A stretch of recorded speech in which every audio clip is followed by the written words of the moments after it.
palavra, eu fiz essa dinâmica para que você pudesse descontrair, mas nós vamos usar esse assunto para nós compartilharmos a palavra. E o que eu queria, aproveitando esse gancho e falar com os irmãos, o que são os conflitos, irmãos? O que são os conflitos, que é o tema que nós vamos abordar hoje? Conflitos, o que é que vocês acham? Conflitos são bons ou são ruins, irmãos? É uma palestra, irmãos. Vocês têm liberdade para participar. Então vocês podem se sentir na liberdade de opinar. O que vocês acham? Conflitos são bons ou são ruins? São ruins?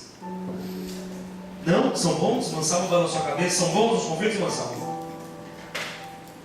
Não, mas acho que às vezes os conflitos podem a gente repetir. Mansalmo, decide sim ou não, Mansalmo? Não. Os conflitos, igreja, vocês acham que são bons ou são ruins? O que você acha, Lemos? É ruim. Segundo o dicionário, o que significa a palavra conflito? O dicionário diz que a palavra conflito é uma disputa, é uma divergência. É quando duas partes ou mais, elas estão uma contra a outra. E quando há uma divergência, quando há uma disputa, aí se estabelece um conflito. E o conflito familiar, o conflito conjugal, os irmãos acham que ele é bom ou ele é ruim? Os conflitos que a família enfrenta, são bons ou são ruins, irmãos? É ruim. Mas olha, irmãos, nós vamos aprender que o conflito na família ou o conflito conjugal, eles podem ser bons ou eles podem ser ruins. Eles podem ser bons ou eles podem ser ruins. Vai depender de como nós lidamos com eles. Vai depender de como nós reagimos quando surge um conflito. Então o conflito ele pode ser bom e ele pode ser ruim. Por quê? Porque o conflito na família, meus irmãos, ele pode ser um desafio para nos ajudar, como alguém já citou, a irmã citou. A gente faz uma pressão para ver se a pessoa, ela fica ali na pressão, mas a irmã Salma, ela falou, pode nos ajudar, então pode ser um desafio. Quando surge um conflito na família, de repente aquele conflito pode ser um desafio para nos ajudar a construir alguma coisa. Então, se for um desafio para nos ajudar a construir alguma coisa na família, no casamento, para melhor, esse conflito, ele vai ter um final feliz. Por quê? Porque eu vou lidar com ele, a minha reação vai ser a reação de quem está lidando com algo para construir, para edificar. Então ele pode, se ele se tornar, se eu reagir nele como um desafio para construir algo melhor, ele pode também, meus irmãos, nos despertar. Um conflito dentro da família, no casamento, ele pode gerar um despertamento para o amadurecimento. Às vezes o casal é imaturo. Às vezes o pai e a mãe não sabem como educar os filhos. E um conflito muitas vezes vai despertar os pais para a correta educação. Ou vai despertar o casal para, peraí, a gente não está se dando bem. Vocês viram o teatro, meus irmãos? Você viu o Robertão e o Geraldinho?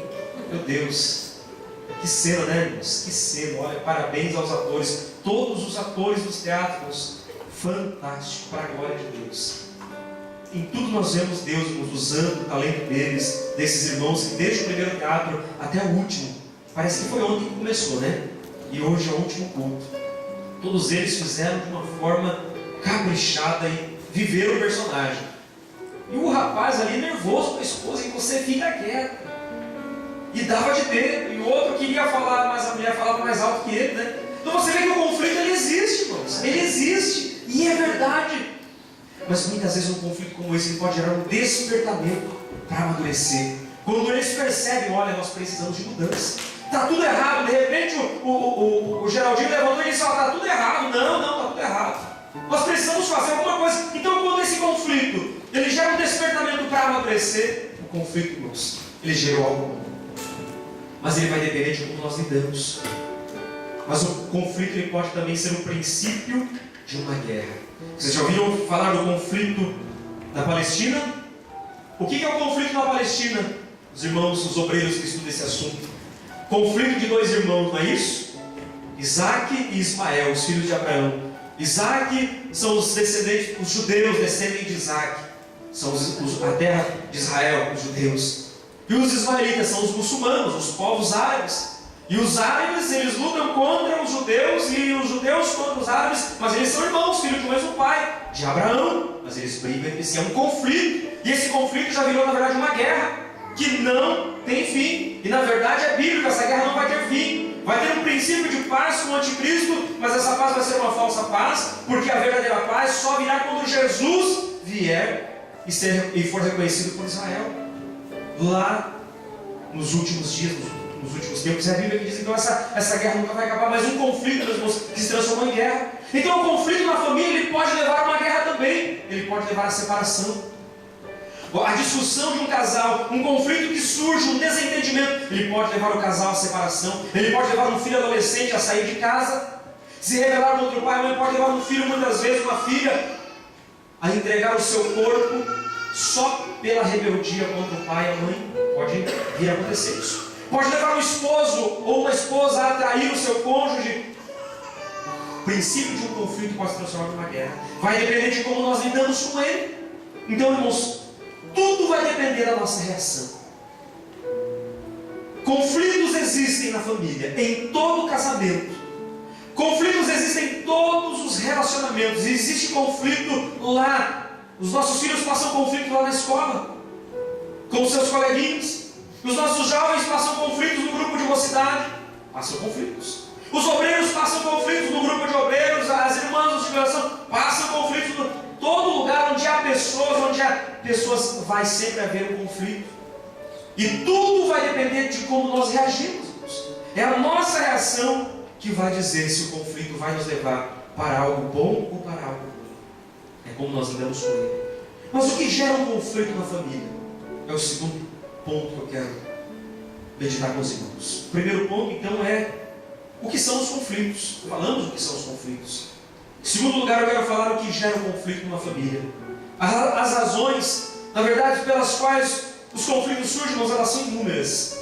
Há vários fatores que levam a surgir um conflito numa família. Vários. Nós não teríamos tempo para listar todos eles, porque vários motivos, e cada um conhece o seu. Mas eu vou destacar apenas alguns. Primeiro, os conflitos eles surgem na família ou no casamento, e eles existem porque na família as pessoas são diferentes. Por que surgem conflitos? Você já parou para perguntar, às vezes, por que a gente está sempre discutindo?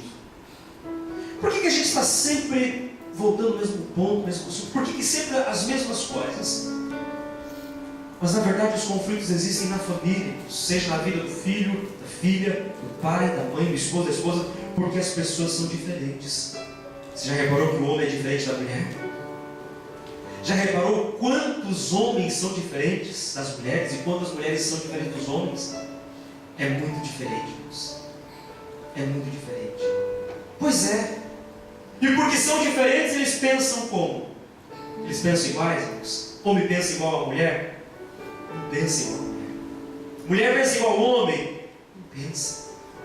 Nós pensamos diferente.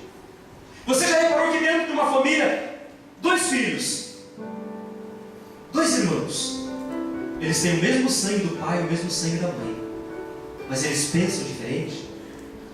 Eles agem diferente? O irmão Cleberson tem 3, né? Vai vir depois o 4º e o 5º. Terceiro irmão.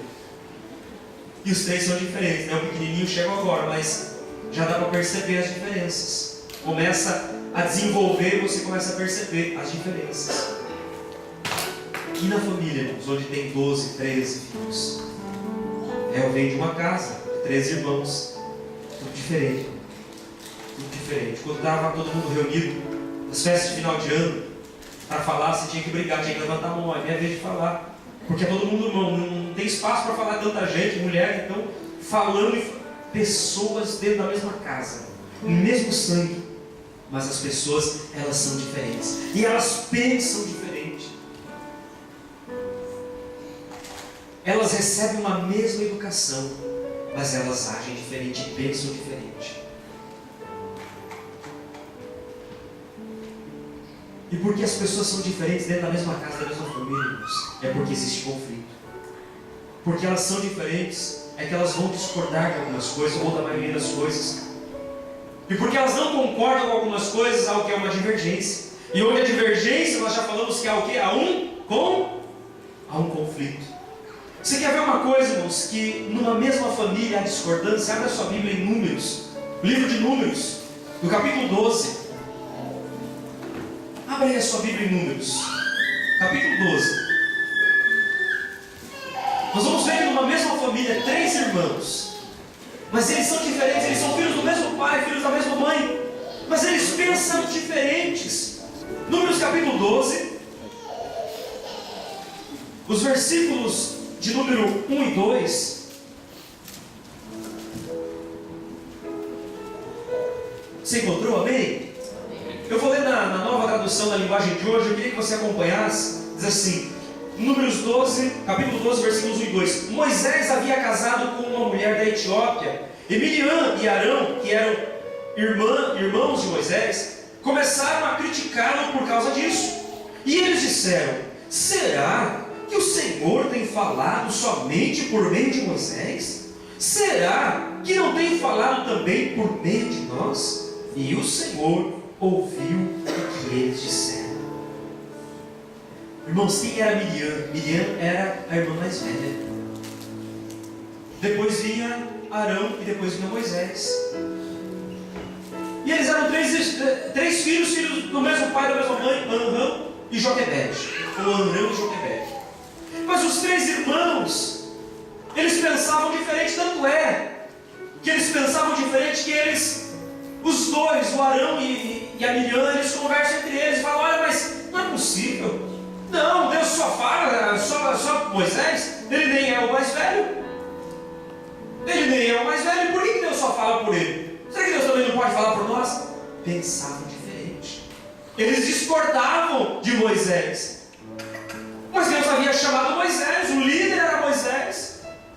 Deus não havia chamado Arão para ser o líder. Deus não havia chamado Miriam para ser a líder. Deus havia chamado Moisés, mas os irmãos não estavam de acordo. Então você percebe que dentro de uma mesma família vai haver discordância, vai haver divergência, vai haver conflito. Por quê? Porque as pessoas são diferentes. Os nossos filhos são diferentes. A minha esposa é diferente. O esposo é diferente. E quando nós compreendemos isso, nós vamos começar a compreender melhor o casamento e a família.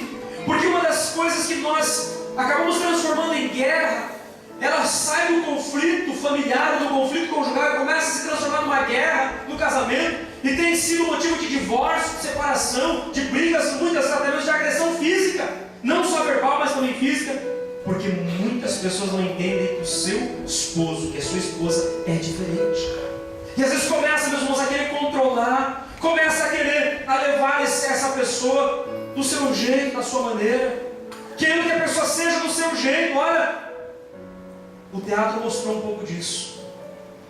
Mostrou que aquele esposo dominador, que é o papel do irmão Wesley, com as suas palavras, com o seu gesto, ele queria justamente que a sua esposa fosse do seu jeito, porque ele chega e ele vê que a Sulipa não estava ali. E ele exige: olha, tem que ser do meu jeito. Ele vê que o furor não está preparado, ele queria que fosse do jeito dele. E ele briga, há um conflito. O outro casal também, porque você percebe que a esposa quer controlar. Quando ele diz: olha, eu vou comprar um carro, ele diz: não é assim não. E ela não deixa. Mandou nela, né? Ainda bem que é só no teatro, né, irmãos? Ainda bem que isso não existe na vida real. Será? Será que não existe casal querendo controlar o outro? Irmãos, na verdade, todo casal passa por isso. Eu digo porque eu passei por isso. Eu e minha esposa, nós passamos por isso. Aquela imaturidade no início do casamento. Às vezes não é nem só a imaturidade no início do casamento. Isso vai se prolongando, muitas vezes, ao longo do tempo. Querer controlar o outro, querer que o outro seja da sua forma, pense do seu jeito. E isso está errado, irmãos. Querer que o outro ele seja como eu. Você teria que ter casado com seu clone, então. Não é verdade? Se você quer que a pessoa seja exatamente como você, eu custei para entender isso. Mas quando a gente custa para entender, o que a gente faz? A gente faz com que o nosso cônjuge sofra. A gente faz com que a pessoa que Deus colocou ao nosso lado para vir conosco, ela sofra. E eu sei que minha esposa sofreu. Eu tenho remorso disso. Não só remorso, como arrependimento, né? E eu quero aproveitar em público para pedir perdão a você, minha esposa, pelos tantos anos de sofrimento, né? Mas é verdade, irmãos, e por mais que você talvez não se manifeste, eu tenho certeza que em algum momento do teu casamento isso deve ter acontecido, que você queria controlar o teu cônjuge. E isso às vezes acontece até hoje. Você talvez já tenha 20 anos de casado, você já tenha 15 anos de casado, você já tem filhos grandes, mas às vezes você está querendo controlar ele, controlar ela. Mas nós precisamos entender que as pessoas são diferentes. Deus nos deu pessoas diferentes. E se Ele fez assim, irmãos, é porque é assim que o casamento deve ser. Embora ambos, lá em Gênesis, Deus nos fala que ambos se tornam o que? Uma só carne. Mas uma só carne não significa que as pessoas elas vão se anular.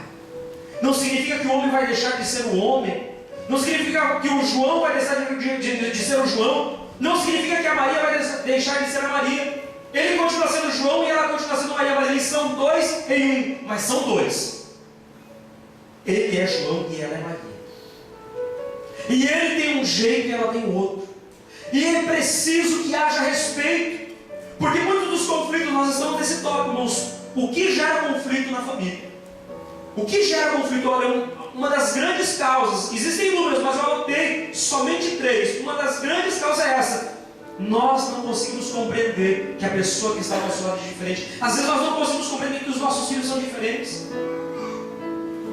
Eu observo isso no meu relacionamento com a minha filha, com eu e minha esposa e minha filha. Nós observamos que às vezes, por termos um filho autista, um filho que é diferente, que exige uma atenção diferente, exige o nosso filho, quando ele quer brincar, meus irmãos, ele não entende que tem que esperar. Se eu digo para a Júlia, espera, agora o papai não pode, agora a mamãe não pode. Ela é uma criança que não é especial, então ela entende isso, mas o Lucas não consegue entender. E quando ele quer brincar, você pode, eu chego com um catacoro, eu chego às vezes todo dolorido, desse dia eu tive que correr dele, eu pedi esposa, porque ele gosta de ficar pulando, ele pega a minha mão e quer que eu ergue lá em cima, e fica erguendo pulando. Irmãos, e quem tem catacoro sabe o que é isso, né? Você já chega todo quebrado, todo dolorido, você está travado e duro. E quanto mais você pula, irmão, o negócio vai endurecendo mais, eu tive que correr. Falei, esposa, pula com ele, e corri para tomar banho. E deixei ela com o catacoro lá, né? Deixei agora o catacoro é com você. Porque ele, irmãos, ele não consegue entender, espera. Se você disser para ele, agora não, filho, espera. Ele não entende, o autista, ele não entende assim. Você tem que ter paciência. Então quando você lida com uma criança que é especial, você tem que lidar de uma forma diferente com outro filho que não é especial. Você vai ter que lidar de uma outra forma. E às vezes aquele filho que não é especial, ele olha isso, parece que o papai e a mamãe, ele faz diferença. Parece que o papai e a mamãe gostam mais dele do que de mim. Parece que o papai e a mamãe dão mais atenção. E a gente precisa entender que os filhos são diferentes. E olhar essas carências, essas necessidades, e a gente tem que estar alerta. Às vezes a gente pensa porque o nosso filho não é especial, ele vai crescer, vai ter que se virar normalmente. A gente, irmãos, precisa olhar esse lado com cuidado. Precisa olhar esse lado com cuidado. A autoestima de uma criança vai depender muito de como nós lidamos hoje. Então, irmãos, as pessoas são diferentes, os nossos filhos são diferentes. Não adianta você querer que o seu filho seja como você. Não adianta você querer que o seu filho seja exatamente como você. Você pode educar, você pode ensinar, ele vai reproduzir a educação que ele recebeu, mas ele vai ter personalidade própria, porque Deus não cria duas pessoas iguais, não há uma única pessoa na face da terra que seja idêntica à outra. Podemos ter semelhanças, mas nunca você vai encontrar pessoas iguais, nem mesmo dentro da própria família, nem mesmo com o próprio, nem gêmeos unifidelinos são iguais, eles têm as suas diferenças. Porque cada ser humano é único. E nisso está a beleza da família. Deus colocou pessoas diferentes dentro de uma mesma casa. Será que nós estamos conseguindo compreender isso na nossa família, irmãos? Será que você, esposo, será que nós, homens, estamos olhando para as mulheres? Será que nós estamos olhando para a esposa em casa e percebendo que ela é diferente e precisa ser respeitada como uma mulher diferente que é? Tá certo que às vezes ela é meio nervosinha, né? Tá certo que às vezes o negócio pega fogo, mas irmão, se casou com ela é assim. Não adianta agora querer trocar. Tá certo que nós também muitas vezes somos estourados. Você viu o maridão ali? Ele não deixava nem a esposa falar. Ele já se levantava e fica quieto. E você sabe, e tem que ser do meu jeito. Eu sou o cabeça. Mas na verdade as pessoas são diferentes. E é preciso que a gente compreenda que o outro é diferente. Isso não significa que eu tenho que compreender as cavalices dele. Não é isso que eu estou dizendo. Não significa que eu tenho que ficar me submetendo às grosserias. Mas eu preciso entender um pouco melhor o meu cônjuge para ajudá-lo. Saber que ele pensa diferente, que ela pensa diferente, e que por isso eu preciso ajudar. Então, em primeiro lugar, as pessoas são diferentes. Os irmãos de Moisés, eles eram diferentes de Moisés. E você vê aqui em Números 12, um conflito de família. Eles mesmos se levantando uns contra os outros. Então, irmãos, esse é o primeiro ponto. Por que existem os conflitos? Eles existem porque dentro da família, todos os membros da família são diferentes. Mas em segundo lugar, os conflitos eles também existem porque no casamento o homem e a mulher, eles vêm de uma criação diferente. Eles vêm de uma família diferente. Há uma diferença de status. Um foi criado na roça, no interior, e o outro foi criado na cidade, na capital. Tem diferença ou não tem, irmãos? Tem diferença. Um teve oportunidades na vida. Um teve condições de estudar numa escola particular.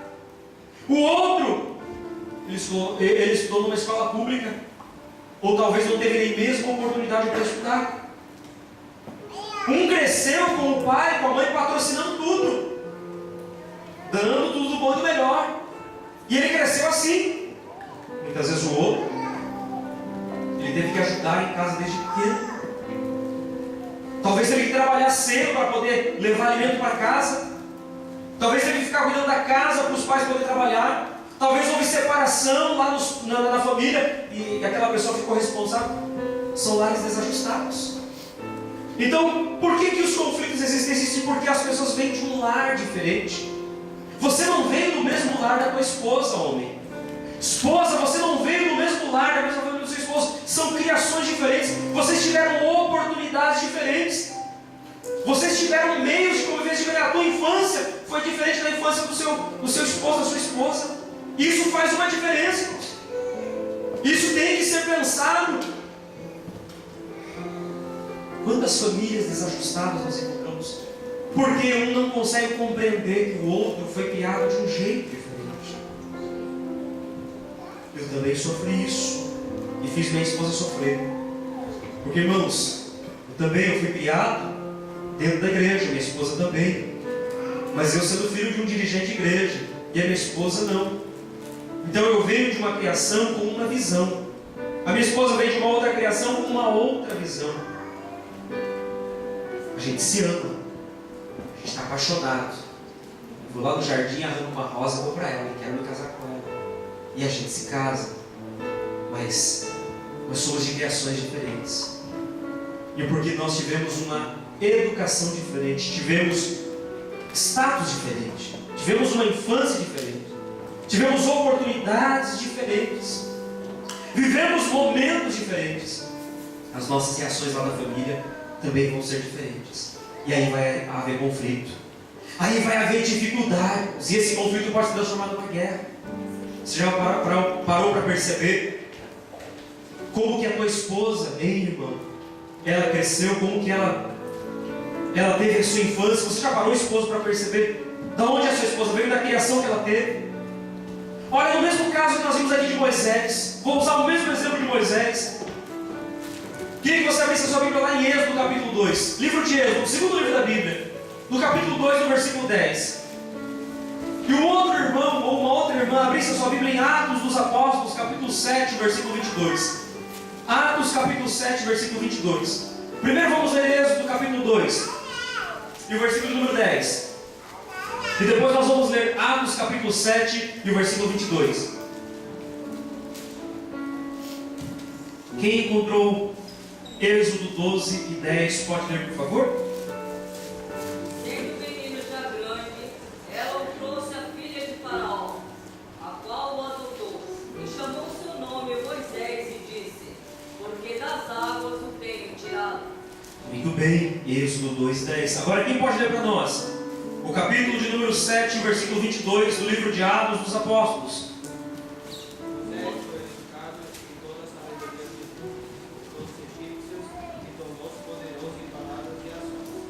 Olha, irmãos, que Moisés foi instruído em toda a ciência, em toda a sabedoria do Egito. E ele era poderoso em palavras, nas suas palavras e nas suas obras. O que nós vamos aprender desse texto? Nós vamos observar que Moisés, ele veio de uma criação diferente de Miriam e de Arão. Vocês concordam comigo, amigos? Onde que Arão e Miriam foram criados? Eles foram criados pelos seus pais, Arão e Joquebede. E onde Moisés, o irmão deles, foi criado? No palácio de Faraó. Ele foi adotado pela filha de Faraó. E ele cresceu, ele estudou nas melhores escolas. O Egito era o que os Estados Unidos são hoje, a grande potência mundial daquela época. Era no Egito que estava concentrado todo o poder. E foi lá que Moisés foi criado. Podemos estudar nas melhores escolas, recebendo uma instrução. Ele era como um príncipe. Foi criado para ser um príncipe, para governar.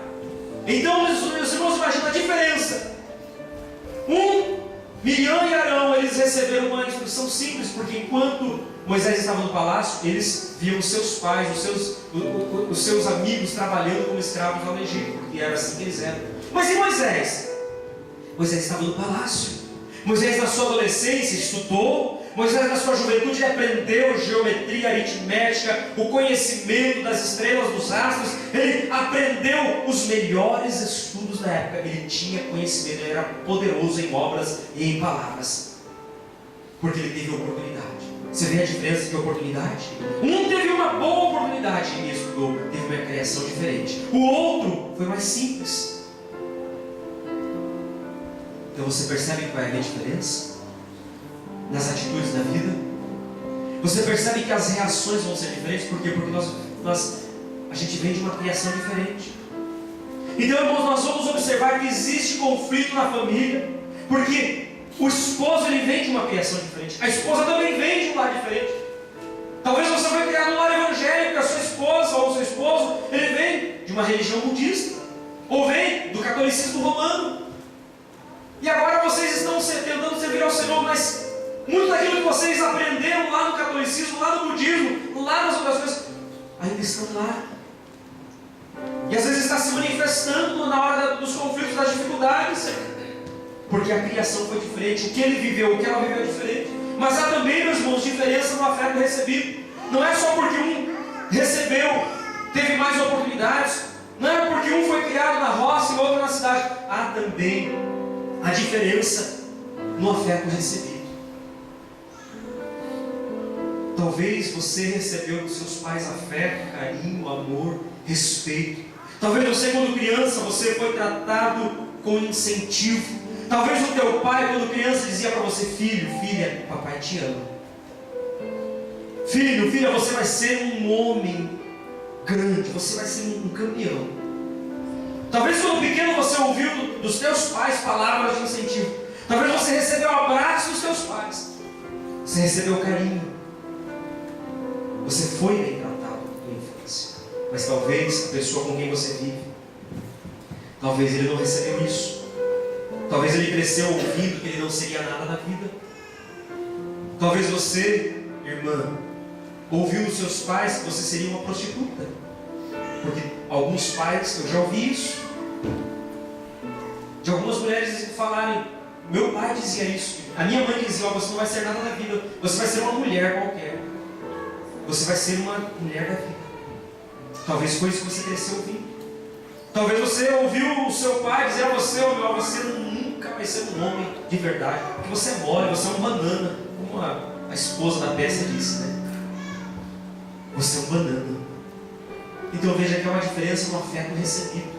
Talvez lá na família, um recebeu incentivo e o outro recebeu palavras duras. Talvez você ouviu que você é burro, você é feio, você é inútil, você é isso, você é aquilo, você não serve para nada. E o outro recebeu palavras de incentivo. Talvez você foi abusado na sua infância, na sua adolescência, e o outro recebeu o respeito do pai, da mãe, o carinho da família. Então veja que há uma diferença. E essa diferença, irmãos, não se engane, ela acontece lá no casamento. Talvez o que você esteja vivendo hoje no conflito seja porque lá na história do seu esposo, da sua esposa, você talvez não saiba. Talvez você não conheça como foi o passado dele, como foi o passado dela, mas talvez ele tenha sido maltratado atrás. Talvez ele tenha sido abusado atrás. E isso esteja acontecendo hoje. Talvez ele é dominador por causa disso. Há um ódio no coração, uma vingança contra o pai, contra a mãe, porque ele não recebeu, ele não sabe o que é Caim. Eu tenho encontrado com homens, irmãos, homens que não sabem dar um abraço no filho. Homens que não sabem abraçar. Você já viu que tem homem que tem dificuldade de abraçar? Aqui na igreja a gente não tem esse problema. Graças a Deus, homem abraça homem. A gente se abraça mesmo. A gente diz, homem, ó, eu te amo, em Cristo Jesus eu te amo. Eu não tenho essa dificuldade, essa malícia, né? Como lá no mundo tem. Não, esse negócio é negócio de, né? Você fala, o negócio é negócio de boiola. Abraçar homem, que negócio é? Não, a gente abraça. Não temos uma maldade nisso. Com respeito. Mas eu tenho encontrado homens, e a gente percebe, eles têm dificuldade de dar um abraço. Eles têm dificuldade de dizer uma palavra. E isso, irmãos, às vezes é símbolo de uma história lá de trás. Uma história familiar muito difícil. Talvez você não saiba disso, esposa. E você olha para o teu esposo e fala, por que ele é cavalo desse jeito? Por que a ferradura dele é tão grande? Você talvez não saiba que o motivo da ferradura seja porque alguém lá atrás pisoteou ele. E hoje tudo que ele sabe fazer é pisar nos outros. Talvez seja assim com ela. Existe diferença no afeto recebido. Talvez você olhe para os teus pais como um herói, porque lá na tua casa você recebeu do teu pai toda a atenção. Mas talvez você olhe para o teu pai e para a tua mãe apenas como pessoas que te colocaram no mundo. Eu também tenho ouvido testemunho disso. Pastor, o meu pai é apenas a pessoa que me colocou no mundo. A minha mãe, apenas a mulher que me trouxe ao mundo, porque nós não temos relacionamento. Então, irmãos, o conflito ele existe porque as pessoas elas vêm de uma criação diferente. Será que você tem compreendido isso no teu lar? Esposa, será que você tem compreendido que muito do acesso de ira, de raiva do teu esposo seja fruto da infância difícil que ele passou e que você pode ajudar ele? Mas pastor, nós já somos casados já faz tanto tempo. Ele é uma pessoa tão fechada, tão dura. Irmãos, não existe coração de pedra que Jesus Cristo não possa entrar e transformar num coração de carne. Aleluia. Jesus é poderoso, irmãos. Se você se colocar de joelhos e começar a interceder pela tua família, e começar a orar a Deus pela vida do teu esposo, e começar a interceder a Deus pela vida da tua esposa, interceder a Deus pelo teu casamento, pelo teu lar, e você começar a compreender, em vez de ficar somente apontando o dedo, é porque você é um cavalo, mas você também é uma égua, se nós, irmãos, mudarmos o nosso foco, a nossa postura, e começarmos a confiar em Deus, e buscar uma resposta bíblica, uma resposta de Deus, irmãos, Deus ele faz milagres. O propósito de Deus é fazer um milagre nas famílias, porque as famílias elas foram criadas para o louvor dele e a glória dele. Então a família não é um erro, a família é uma bênção de vida. Nós é que não sabemos viver na família. Talvez é você que não está sabendo viver no casamento.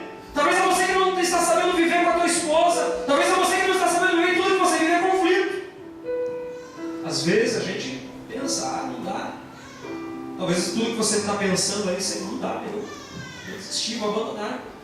Você está seguro só por um fiozinho, assim? Aquele temor que bate no coração, mas se eu sair de casa, como é que vai ser? E vem aquele pensamento, mas você não está aguentando. Mas se você parar para pensar que Deus ele não é gordo, que você deve compreender, você deve lutar, você precisa se colocar nessa posição mais humilde, e deixar Deus dizer para você, baixa o teu orgulho, porque você não é flor que se cheira também. Você também é trevinha de vez em quando. Então, se a gente se colocar numa posição mais humilde, reconhecer que nós também precisamos da mesma graça que Ele, que ela precisa, e procurarmos ocupar uma posição de ajuda, de auxílio, muita mudança vai acontecer. Muita mudança vai acontecer, porque Deus, irmãos, Ele é o Deus da família. Ele é o Deus do nosso lar. Ele criou a família para a glória dele, o louvor dele, e foi através da família que Deus trouxe o seu Filho ao mundo, o Salvador da humanidade. Deus escolheu uma família para enviar Jesus Cristo, não é por acaso, irmãos. Jesus poderia ter aparecido do nada, Jesus poderia ter surgido lá na Palestina, e olha, daí quem é, não sei, surgiu, ninguém ia ficar sabendo, ia surgir lá no deserto, mas de onde veio, não sei, apareceu, veio de outra terra. Deus poderia ter feito isso? Não, Deus deixou registrado. Deus enviou o anjo para avisar, olha Maria, você vai ficar grávida do Espírito Santo. A glória do Altíssimo vai te envolver. E Maria, ela recebeu no seu ventre e ganhou aquela criança. E aquilo foi registrado, Jesus como filho de Maria. E teve o seu pai também, não de conjunção carnal, mas um pai adotivo que é José. Mas ele veio dentro de uma família, de um lar. Por quê, irmãos? Por que Deus não colocou Jesus apenas aparecendo como um milagre? Porque Deus escolheu uma família para revelar o seu filho. Porque a família está no plano de Deus, irmãos. A família é propósito divino. Deus ama a família. Deus quer o bem da família. Ele não erra quando Ele dá um voto de confiança para a família. Então, irmãos, se alguma coisa está errada em mim e em você. Se alguma coisa está errada em como nós estamos administrando o nosso relacionamento, porque certamente Deus não é bom. Então pense nisso. Procure compreender melhor o teu cônjuge. Procure compreender porque talvez ele veio de uma criação que você não sabe, ele sofreu abuso que você não sabe, e ele está reproduzindo hoje um conflito que nem mesmo você sabe, mas veio lá de trás. E o terceiro aspecto, por que os conflitos surgem na família? É porque é uma consequência desse segundo tópico, desse segundo subtópico. Eu disse que no primeiro subtópico que os conflitos eles existem porque na família as pessoas são diferentes. As pessoas são diferentes, o homem é diferente da mulher, a mulher do homem. Mas em segundo lugar eu falei que os conflitos eles existem porque as pessoas, tanto o homem como a mulher, eles vêm de uma criação diferente. E no terceiro item eu quero dizer para os irmãos que porque eles vêm de uma criação diferente, eles vieram de lares, de famílias diferentes, eles tiveram um status diferente, uma educação diferente. Consequentemente, eles terão projetos diferentes. Consequentemente, nesse terceiro item, eu quero dizer para os irmãos, eles terão projetos diferentes. Isso é inevitável, irmãos. As vontades são as mesmas. Ou melhor dizendo, as vontades não são as mesmas. As vontades não são as mesmas. Os costumes não são. Você já percebeu que o teu esposo ou que a tua esposa tem um costume diferente de você? Cada família tem um costume, não é assim? Cada família tem o seu costume, o seu hábito. Tem aquela família que o sábado eles têm o costume de todo mundo sair, todo mundo vai para o shopping. Não, tem aquela família que o costume do sábado a gente vai ficar junto, aqui a gente vai almoçar junto. Hoje é que a família está reunida, nós vamos almoçar junto, vamos ficar em casa. Outros têm um hábito diferente, outros de uma outra forma, porque os costumes são diferentes, as vontades são diferentes. As pessoas se amam, elas querem viver juntas, elas têm atração umas pelas outras, mas nós vamos observar que os desejos em cada uma delas são diferentes, porque cada um vê a vida de uma perspectiva diferente. Irmãos, eu estou aqui nessa plataforma, eu estou olhando para vocês, e eu vejo vocês de uma perspectiva. Vocês que estão aí embaixo, que estão olhando para cá, vocês se enxergam também de uma outra perspectiva, são ângulos diferentes. Se eu sair daqui do centro dessa tribuna onde estou, e me posicionar naquele canto direito, e me sentar naquele sofá, e olhar para vocês, daqui eu estou vendo os irmãos e as irmãs, aqueles que estão lá atrás. Daqui eu posso ver os jovens, eu posso ver o Leslie, eu posso ver o Leite, eu posso ver a irmã Eliane, seu esposo, eu posso ver a irmã Lucinei, o marido. Mas se eu sentar ali, eu vou estar numa outra perspectiva. E naquela perspectiva eu vou ver de forma diferente. Alguns eu não vou conseguir enxergar. Alguns não vou conseguir ver. Perceba que no casamento, porque nós viemos de uma educação diferente, de uma criação diferente, nós também vamos ter projetos diferentes. Nós vamos ver a vida de um jeito diferente. Nós vamos olhar de um modo diferente. Você vai perceber que às vezes a moça, as jovens, né? Elas querem casar. E elas vão para o casamento. E elas sonham com os estudos, com uma faculdade. E ela casa querendo, não, eu vou fazer uma faculdade, eu vou me formar nisso, eu vou fazer aquilo. Aí de repente ela casa e ela nem percebe, né? O bonitão, ela só consegue ver que ele é assim, ele é assado, e isso, aquilo, e isso e aquilo. E não consegue perceber mais nada, né? Mas a perspectiva do bonitão é o seguinte, ele não tem um projeto para que ela estude, para que ela faça uma faculdade. O projeto dele é que ela fique em casa, cozinhando, lavando, passando, usando detergente o dia inteiro, né? Usando amaciante o dia inteiro. Né? Você viu a esposa do Geraldinho, quando ela saiu aqui, o cabelo estava um para cá, outro para lá, né? Ela estava com uma ventada, estava tudo torto o negócio, e ele se assustou porque a casa estava bagunçada. E se assustou com ela também porque ela estava, meus irmãos, para lá de Bagdá, né? Então por aí você percebe. Às vezes o homem pensa de uma forma, e a mulher, às vezes não. Isso acontece. Porque os projetos são diferentes, as perspectivas são diferentes. Você já reparou isso na tua vida? Você está percebendo isso? Não? Percebeu que você pensa diferente dela? E, irmãos, homens, sim ou não? Sim. Irmãs, vocês pensam diferente dele, sim ou não? Sim. Sim, né? Agora volta lá no passado. Sem mágoa, tá? Não vamos mexer lá na ferida que já fechou, para que você não precise nessa noite ir para o gabinete pastoral, né? Mas sem mágoa, volta lá atrás. Irmã Valquíria, volta para trás. Não revela, irmã Valquíria, meu pecado. Vamos voltar lá atrás. Imagina um projeto que você tinha. Você entrou naquele casamento, olha que lindo, ai que maravilha. Valquíria disse para mim esses dias, né? Quando eu casei com você, o que encantou em você é que você era um rapaz que sabia conversar. A tua conversa era tão agradável. Ela até suspira, né? Era. Eu entendi o recado. Era. Jesus, eu preciso me converter de novo. Eu lembro até hoje daquela conversa na rodoviária. A gente lá na rodoviária, tomando um suco. Nem lembro o suco era. Ela que estava pagando, né, irmãos?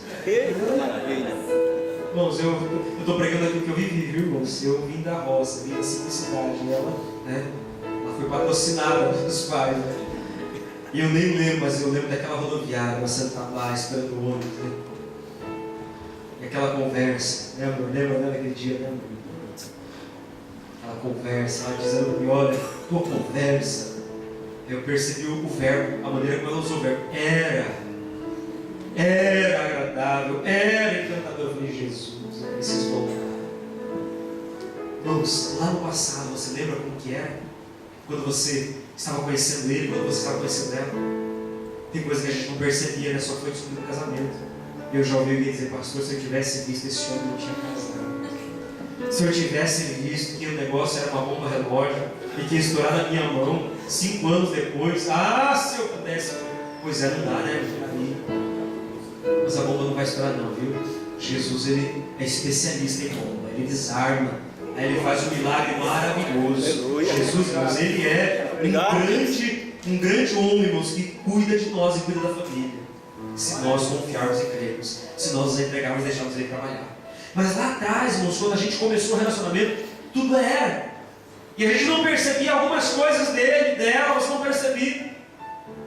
Mas ele tinha um projeto, você tinha outro. Ela sonhava em casar e queria viver com você porque você realmente era o homem, o maridão. Não, esse é o meu. Esse é o príncipe encantado. Não foi assim que você entrou com esse príncipe encantado que virou sapo depois? Sapo boi? Lá na Bahia tem um sapo cururu. Muito feio ele. Sapo boi, sapo cururu, tem tudo isso. Mas ela tinha um projeto de casar. E ela pensava, olha, irmãos, eu tinha projeto também. Eu sempre imaginava a minha casa com sobrado, o carro na garagem. E tudo só havia paz, irmão. Depois eu vim descobrir. A gente veio descobrir que é tudo diferente, irmãos. Não é assim no teu casamento, irmão? Fala a verdade. É assim. É verdade, por quê? Porque nós temos projetos diferentes. E à medida que o tempo vai passando, eles vão acontecendo. A gente vai descobrindo, poxa, mas eu não achava que o meu esposo ele queria fazer isso porque eu pensava diferente, eu queria caminhar diferente. Aí, meus irmãos, surge o meu conflito. Porque ela percebe que ela não pode mais continuar os estudos. Ela não pode mais ser aquela mulher que ela sonhou ser. Vem os filhos.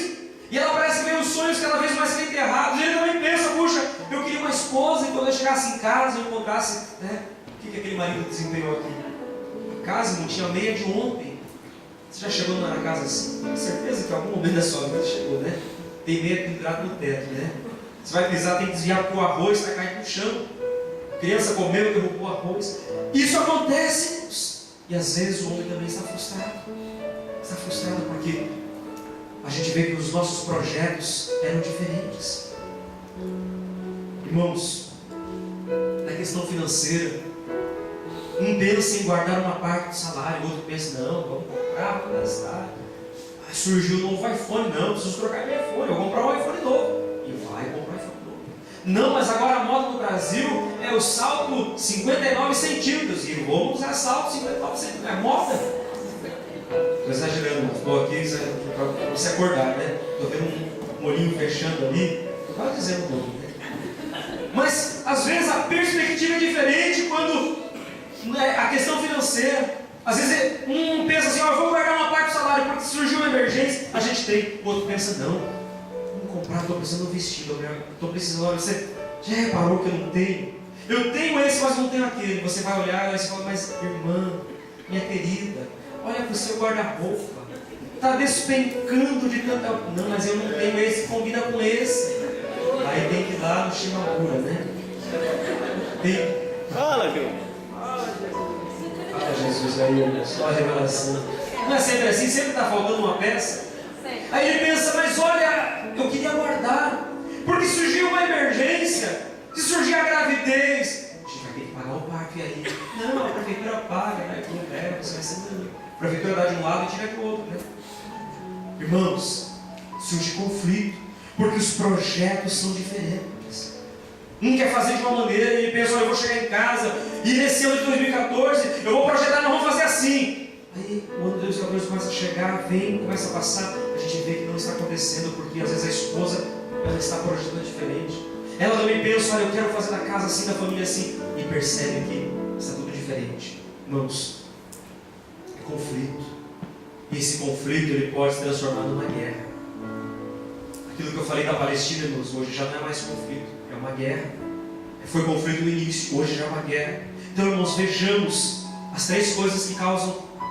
Existem outras, inúmeras, mas as três que nós relacionamos. Os conflitos são gerados na família porque as pessoas são diferentes, porque elas receberam uma educação diferente e, consequentemente, elas vão para o casamento com projetos diferentes. E aí, eu vou dar prova disso para vocês, porque é que isso é diferente, irmãos. Olha o que o irmão Wesley desenhou. Vocês lembram desse desenho? Vocês tinham esquecido do desenho, né? Pois é, mas eu esqueci o desenho. Aqui olha o desenho do irmão Wesley. Ele fez um bicho que não existe. Ele fez um bicho com pernas curtas, olhos grandes, boca pequena, rabo comprido, pescoço longo. Esse é o bicho do irmão Wesley. Agora eu vou comparar com o bicho que a irmã Fátima fez. Irmãos, tem pernas curtas, tem olhos grandes, tem boca pequena. Eu não sei se é olhos ou é óculos, esse aqui que o bicho está usando, né? Mas o negócio é grande. Tem rabo comprido e tem pescoço longo. Olha o desenho aqui. O presidente Albert fez. Eu não sei se aqui é um bicho ou é um ET, mas é um... Vamos ver o da irmã Adriana. Totalmente diferente, irmãos. Totalmente diferente. Da irmã Adriana, o pescoço é maior do que tudo. Vamos ver o desenho do Maicon. Maicon, o que é isso aqui, Maicon? Olha, o Maicon fez o desenho e a irmã Michelle, a esposa, fez o desenho. Irmãos, totalmente diferente. Muito feio. Com todo respeito, vai brigar comigo. Olha o que o Hermes fez no desenho. É um dinossauro, irmão Hermes. Eu estou quase achando que é um dinossauro. Agora o da irmã Helena eu não sei o que é não. Não sei o que é, não consigo decifrar, meu Deus. O bicho não existe mesmo. Mas que eu queria que você olhasse, você que está aí sentado, olhasse para o seu desenho. Você é esposo, você é esposa. Agora olha para o desenho que você fez e olha para o desenho da sua esposa. Veja se é diferente ou não é. Você que não está ao lado da sua esposa, mas está aí do lado de alguém, de uma pessoa, olha para o desenho que essa pessoa fez.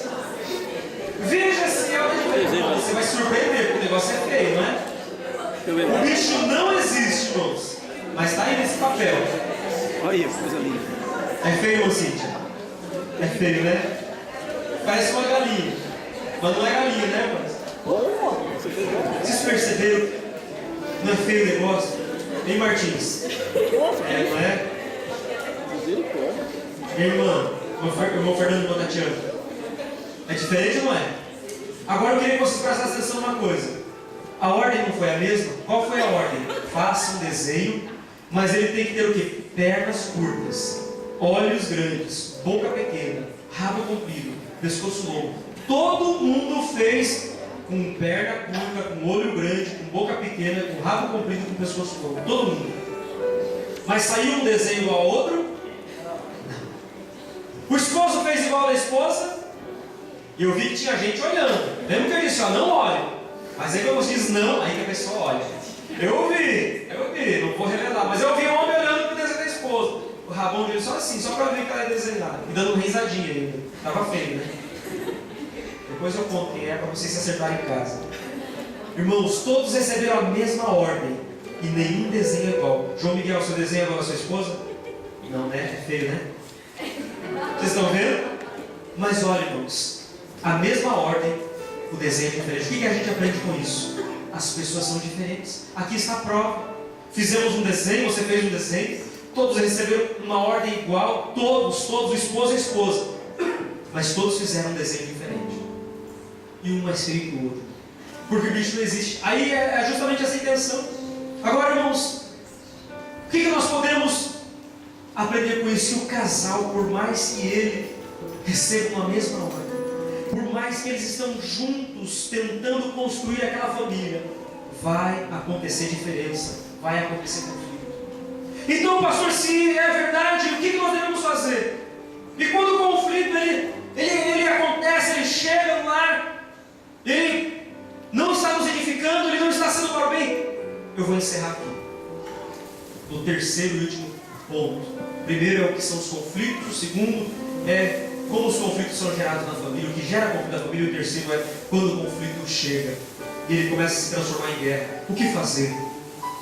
Nós já dissemos no início que os conflitos, eles podem ser bons ou eles podem ser ruins.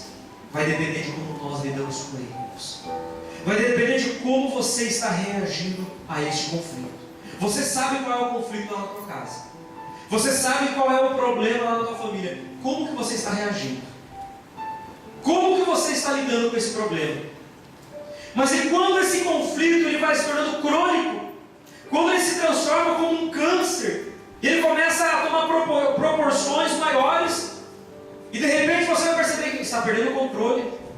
O marido ele já não está mais querendo vir para casa. O relacionamento, intimidade conjugal já não está acontecendo. Às vezes o respeito já não existe mais.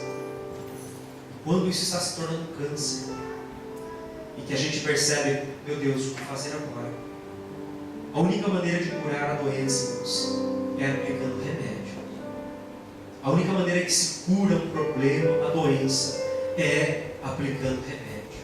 E aí é onde nós entramos na proposta do nosso tema, versos, os valores da palavra de Deus. O que está acontecendo hoje nas nossas famílias, irmãos, é que nós reagimos de acordo com os nossos sentimentos. A esposa fala o que ela sente, o esposo fala o que ele sente. Nós estamos fazendo e falando o que nós sentimos e o que nós achamos correto. E raramente nós estamos reagindo diante do problema de acordo com a palavra de Deus. Porque todas as vezes que nós reagimos de acordo com a palavra, há vitória. Há vitória. O que fazemos? Nós precisamos aplicar o remédio. Nós precisamos aplicar o remédio nesse problema, nessa ferida. Eu quero citar apenas alguns exemplos. O que fazer quando o temperamento, uma das grandes causas de conflito na família, no lar, no casamento, é o temperamento. O pastor é muito estourado. Mais uma vez a cena do teatro. Um estouradão. Às vezes é o esposo, às vezes é a esposa estourada. Questão do temperamento, um é melancólico, é aquele calado, é aquele que não tem muita facilidade para se abrir. Às vezes ela não, ela fala, e enquanto ela não sente o sono para dormir, ela continua falando, vai para a cama, irmãos, e a língua está lá, falando, trabalhando, e ela até dormindo, irmãos, e ela começa a falar, né? Sonha alto. Não é verdade, Goiânia? Aos reveladores. Não é verdade? Fala e reclama. Às vezes é o temperamento da pessoa. Mas o que fazer quando o temperamento do outro é esse temperamento que a gente tem dificuldade de lidar? E toda vez aquela mesma explosão, toda vez ela de novo, toda vez ele de novo. Aí a gente começa a ficar meio cansado, mas sempre de novo. Não se controla. Vamos abrir a Bíblia rapidamente, Provérbios. capítulo 15, versículo 18.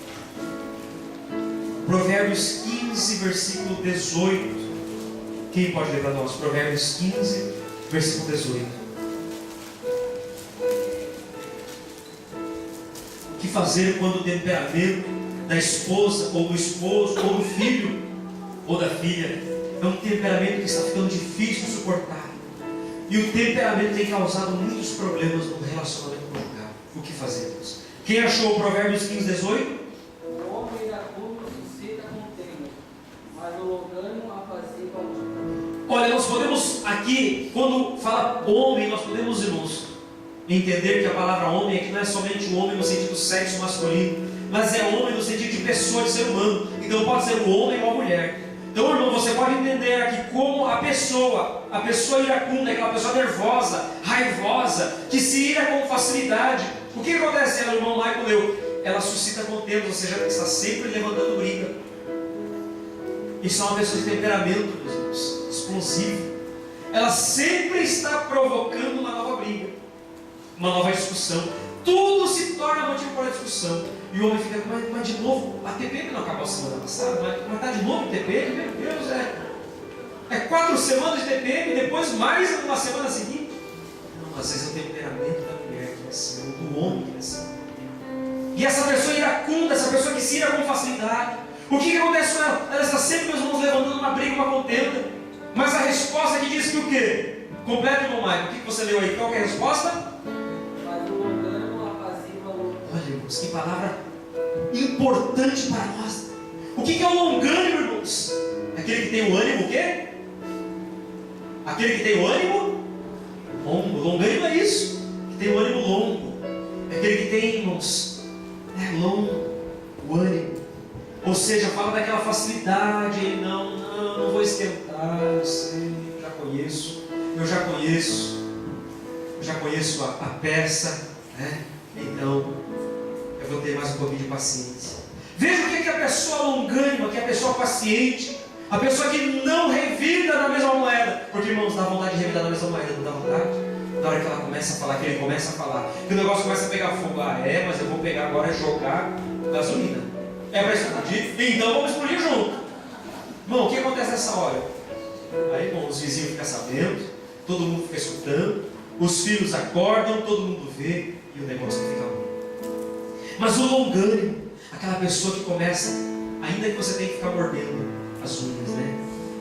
Jesus, me dá graça. Jesus, é agora, Jesus. Não, mas me segura, Jesus. E você começa a morder as paredes, você vira Homem-Aranha, sobe no teto. Ainda que você suba da parede, mas seja longânimo. Olha o que o longânimo ele tem capacidade de fazer. Ele apazigua a luta. Não precisa virar ringue, não precisa virar luta corporal. Você vai apaziguar, porque o teu ânimo longo não vai deixar que aquilo se transforme numa luta. Qual é o remédio para um temperamento difícil? É você ter paciência. Mas pastor, está sempre acontecendo. E vai acontecer outras vezes. Pastor, vira a boca para lá. Vai acontecer outras vezes. Né? Tem gente que não gosta que eu vire para cá. Né? Esse dia eu vim saber que alguém ficava nervoso quando eu virava a boca para cá. Né?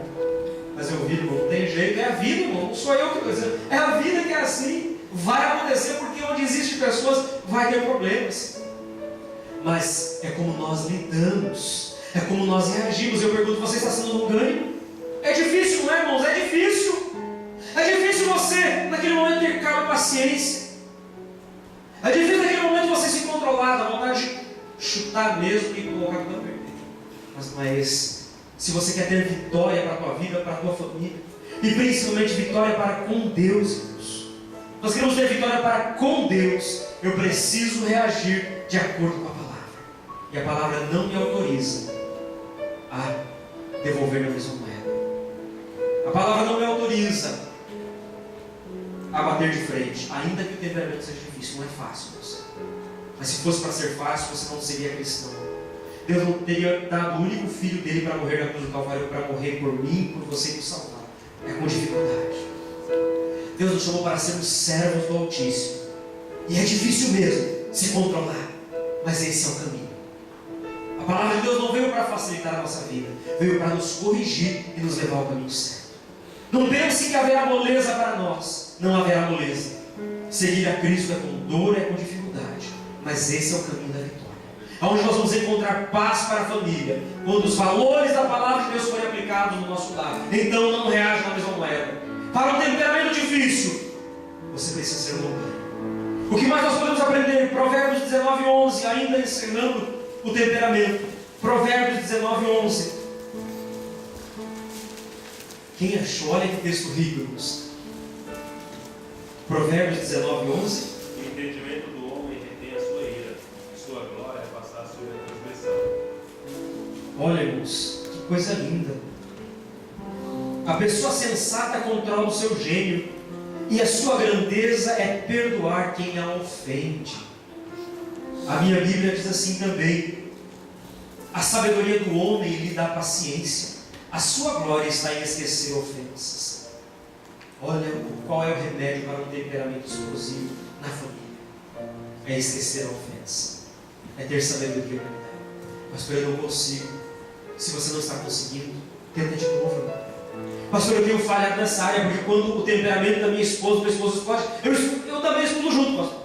A gasolina vem e o negócio pega fogo. Não. Tenta de novo. Pastor, eu tentei e eu errei. Então tenta de novo. Volta, o mesmo princípio. Mas tenta. Se esforça. Vai pela palavra. Uma hora você vai conseguir. Você vai perceber que a sabedoria do alto vai encher o teu coração. Uma outra coisa.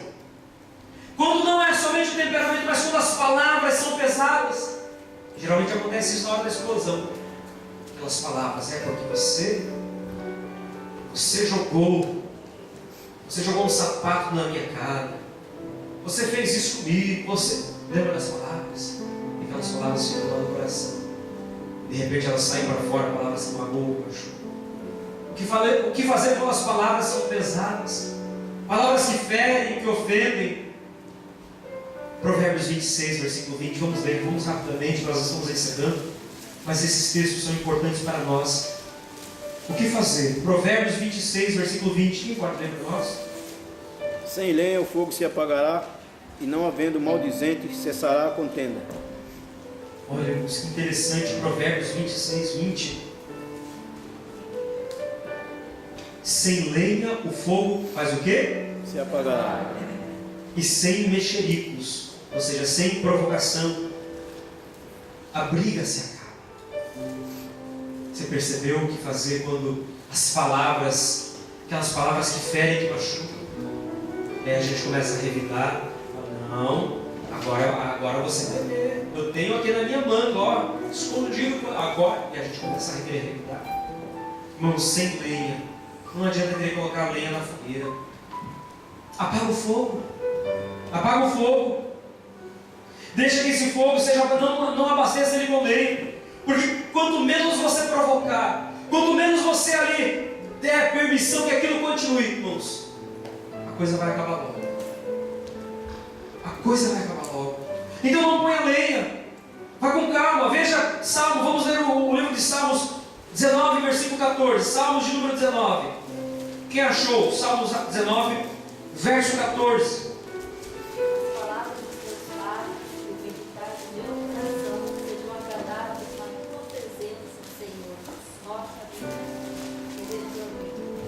Olha que coisa linda. Que as minhas palavras e os meus pensamentos sejam aceitáveis a Ti, ó Senhor Deus, minha rocha e meu defensor. Sejam agradáveis as palavras